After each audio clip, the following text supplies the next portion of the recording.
aké nástroje možno využívaš na tých hodinách? V zmysle, že OK, že čisto konverzácia, alebo ja neviem, nejaké články, alebo že čo to vlastne zvykne byť.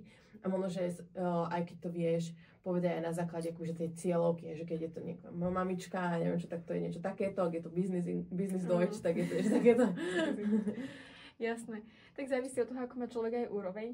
Keď je to taký začiatočník, tak tie texty alebo pri komunikácii musia byť prispôsobené tomu, aby to bola jednoduchá slovná zásoba, aby to bolo možno také, že môj deň alebo nákup potravín, že aby sa človek naučil aj také základné slovíčka, základnú slovnú zásobu.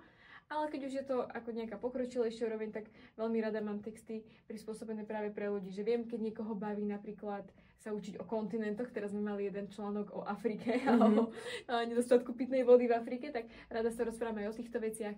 Keď má niekto rád politiku, myslím, že aj ty si chcela politické, tak ako rada prispôsobím nemčinu alebo tie texty nejakému aktuálnemu dianiu, aby človek získal slovnú zásobu aj práve z takejto oblasti. A potom aj tá business Deutsch, jasné. Čiže vždy je to akože prispôsobené.